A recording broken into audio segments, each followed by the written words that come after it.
I think work capacity is one of the attributes that the average weightlifter lacks that could make a huge difference to their weightlifting training, and it's not that hard to garner once you get a handle on how you need to train for it. First, we need to look at, why is this useful? Why do we need general work capacity or fitness in the sports science sense of the word? For weightlifting, we often think of weightlifting as a sport that's typically not low energy intensive, but generally not that aerobically or anaerobically demanding for the most part. The reason we want good work capacity and ability to recover quite quickly between sets and sessions, we want this high work capacity attribute, is because first of all, we need to recover between reps. So if we're doing higher volume training, if we're doing a snatch complex, or if we're doing multiple cleans plus jerks, we need the ability to recover as efficiently as possible between each one of these reps. So by the third clean, the better you can recover, even if it's 5, 10, 15% better than the previous rep or the previous condition you've been in, you're increasing your chances of getting better quality repetitions in. And the more better quality repetitions we get in, the greater we're increasing our chances of hitting a new 1 rep max. So between that snatch and the next hang snatch, if it's really taxing by the third rep of that complex, or that set that you're doing is so taxing that you can't recover, you're reducing your capacity to get effective weightlifting sessions in. Next, we need to look at between set recoveries. The ability to do a meaningful amount of sets in a reasonably condensed time frame to a high quality is very, very valuable for most weightlifters.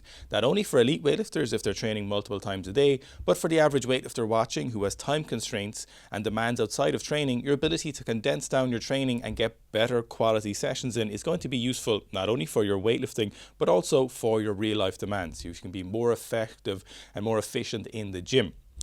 But the better we can recover between these sets, the closer we can get back to baseline, means again, the better quality sets we can get per session. And these sessions then add up over time, or these sets. If we can get 15 quality sets in over the week as opposed to 10 good quality sets in and the rest are deteriorating, we're getting a greater quantity of good quality sets in, and these add up over the course of weeks and months. Next is recovery between exercises. So if you have a snatch, clean and jerk exercise, and maybe a squat and a pull, the ability to recover between these exercises is very, very important. One, again, to increase the quality of these. If you can return to this baseline state of readiness to carry out those exercises, you will increase the efficiency and the quality of these, but you'll also decrease the amount of time that you're spending in the gym, which again is really important. So our ability to go from our snatch and our clean and jerk exercises to our strength exercises, and then even possibly finish with bodybuilding exercises, is very, very important, because realistically, if we're in poor condition, we start with our snatches and we go to our clean and jerks, every exercise is going to be deteriorating in quality and effectiveness. So by the time you get to those heavy sets of pulls or heavy sets of squats, realistically, you're not going to be able to improve them as much as you possibly could. So even though you might have the ability to be stronger, your inability to have this work capacity available to you means you can't effectively train these sessions effectively or get to these strength exercises by the end, and you aren't able to train them to a high enough quality that you need to, and eventually over the course of months or years, this lack of quality really adds up. Next, general work capacity helps with is just your ability to recover between days of training. So even though you might be training 4 or 5 times a week, your ability to recover between these sessions is actually incredibly important, and your ability to come into the next session fresher than you might have been otherwise is a really great way of ensuring that the quality of your sessions are much higher. So your ability to go from one session to the next day is really important. So the faster you can recover to this baseline state, the more workload you can tolerate from day to day is going to increase the quality of each of those consecutive sessions if you can get the ability to do that. Lastly, your ability to recover block after block is actually something that we don't think about too much. So we might have the idea that if you're in better condition, you can do higher rep sets or maybe get more done in a session, which is also useful. But we also forget that this longitudinal effect of being a better conditioned athlete or being an athlete with better work capacity also plays out over the course of a couple of months. So your ability to finish a 12, 16 or 20 week block, take a minimum amount of downtime and then return to training is also impacted by your ability to generally display this work capacity trait. So if you're someone who can recover much faster between these blocks, if you're someone who can reduce that time from 2 weeks to 1 week or 4 weeks to 2 weeks, If you can reduce that time frame and return to readiness, you're going to get more effective blocks in each year without actually necessarily hindering yourself. So you're someone who isn't in a great work capacity state. You need to take this extra time. It's important to give yourself that time where you feel recovered and ready to start the next training block. The worst thing you can do is start the training block in a place where you're absolutely wrecked, where you're really tired, where you're starting off on the back foot. However, if you're someone who has this minimum state of work capacity, or again, fitness or conditioning, whatever you want to call it, you will be able to start these consecutive blocks with better resources available to you, in a better shape, ready to attack the block. Whereas if you're starting a block where you're still a little bit fatigued, you're still a little bit tired, that you're really setting up that block for failure. There's a couple of ways that we can increase our work capacity for weightlifting. There's 3 effective ways you can do this, and you might use all of these in your training, and I'd probably recommend that you do that.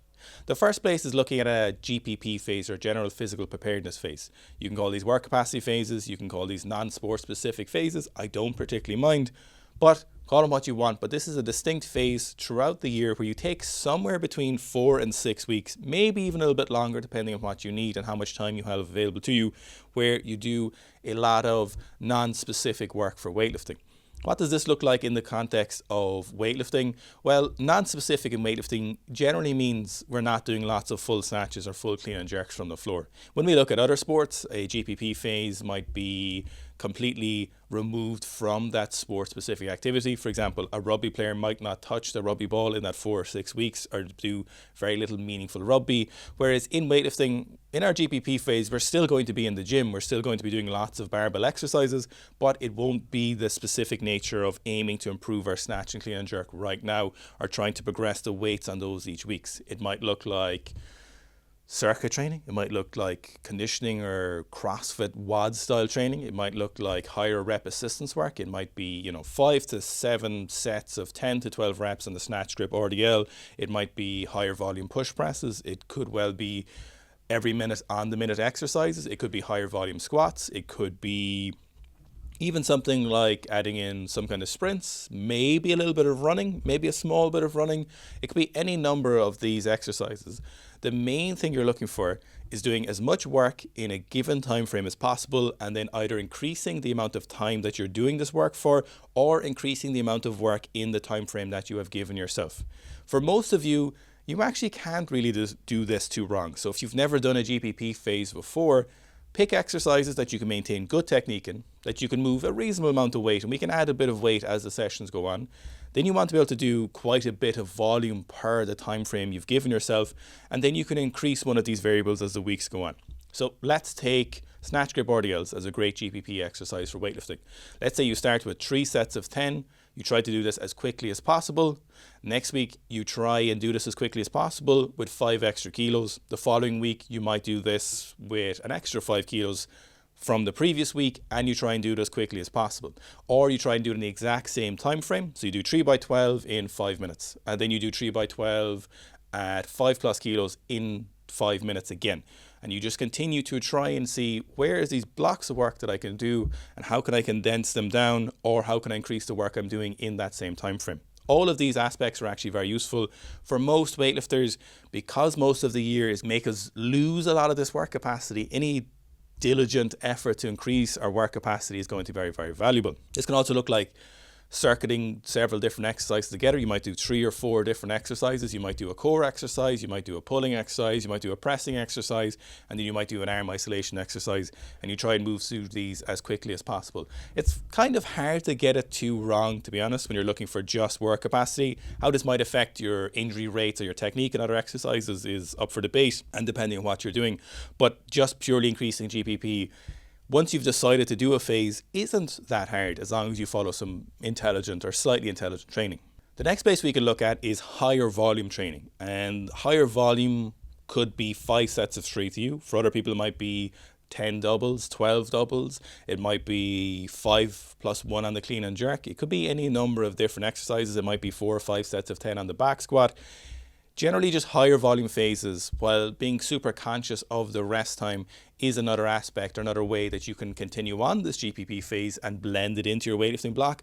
Or it can just be how you start that weightlifting block, where you'll get some meaningful benefits on that. The issue with this is that sometimes if we start with too high a volume, some people aren't actually able to recover efficiently from it, and as a result aren't able to finish the block in a meaningful manner for your snatch and your clean and jerk for heavy singles. For some people, if we start with too high a volume and then we progress too quickly, what ends up happening is we don't actually get meaningful benefits to the snatch and the clean and jerk by the end, because this higher volume was so intense and impactful on their training. It's something that needs to be drawn out over quite a big period of time.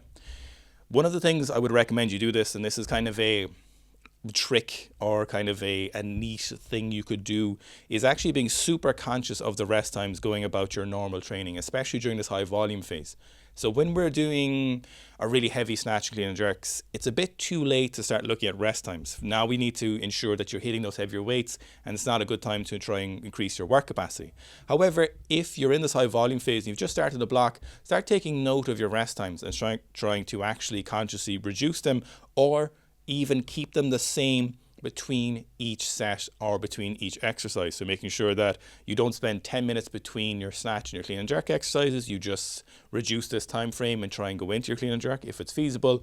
Between your snatch exercises, your clean and jerk exercises, you're looking at what is the minimum amount of time I need, and then try and keep this consistent across the sets and across the sessions. But the effect of just generally higher volume training in the snatch and clean and jerk will increase your capacity. Paired with a GPP phase before this, you're really going to be in a place where you can actually increase that ability to do a lot of work. The last place we want to look at then is just general cardio. Low intensity, steady state exercise, aerobic conditioning, anything that is what you would traditionally think as cardiovascular exercise. Usually what we like to see for weightlifters is the stationary bike usually proves to be the most effective exercise we can do here. The ski erg or the rower or running all provide their own challenges that aren't uniquely beneficial for weightlifting or are uniquely deleterious to weightlifting. For example, the rower can put a lot of pressure on lower people's backs or posture, and if you're doing a lot of weightlifting, this is something that's probably already under demand. The ski erg requires a reasonable amount of skill to use, and the fatigue you get in your shoulders isn't really something that we necessarily want for weightlifting. So if we look at running, the impact on your joints and, to be honest, your ability to do meaningful running as a weightlifter is probably going to be pretty low. So what we generally see is that the stationary bike, for the most part, is the most recoverable and least impactful on their weightlifting, and it's one of the best to isolate just that aerobic capacity. How I'd recommend you introduce some kind of steady state cardio into your training is I want you to start twice a week. I want you to do 15 minutes, and then month on month, not week on week, just month on month, I want you to add 5 minutes to those 2 sessions. That's all I want you to do. The important thing here is that we go into this nice and slowly, and we think about this over the course of a year. There's no point coming into this and doing a load of conditioning if you're in a normal weightlifting phase, because you're going to really negatively impact your weightlifting ability. If you're in a GPP phase, you could push this a little bit harder, but the chances are your GPP phases aren't going to be that long. So what I want you to do is really slowly and incrementally increase the amount of conditioning you're doing over a really long period of time, and you'll reap the benefits. So the way I like to do it is 2 sessions, twice a week, 15 minutes. Next month, add 5 minutes each session. Following month, add 5 minutes to that. You don't have to do this after your training session. You can do this whenever it's convenient. Just don't do it the morning of or before your weightlifting sessions, your big sessions. You can do it after, on a separate day. It doesn't matter. It's not going to be that impactful because we're going to go so slowly with it. Eventually, once you get to about 40 to 45 minutes twice a week, you're going to have more than enough of a conditioning aspect for weightlifting. This is what we've seen from lots of weightlifters. If you can get to about 40, 45 minutes, even 30 minutes, to be honest, twice a week, and get a meaningful, really meaningful output of approximately zone 2 cardiovascular work for weightlifting, you're going to have more than enough conditioning for your weightlifting to garner the benefit. Now, is this enough for general life or your body composition goals? That's a different story in a different video. But for this case, this kind of training will prove sufficient. The key here is just being consistent with it and keeping it in your training all year round, except for basically competition week or 2 weeks before competition. But if you get sufficiently proficient at it, you'll see that it's actually going to not impact your weightlifting at all. The key is just increasing it slowly over time, getting again 30 to 45 minutes of meaningful work. You should be able to talk while you're doing this, but you should be pretty sweaty and slightly fatigued by the end of it.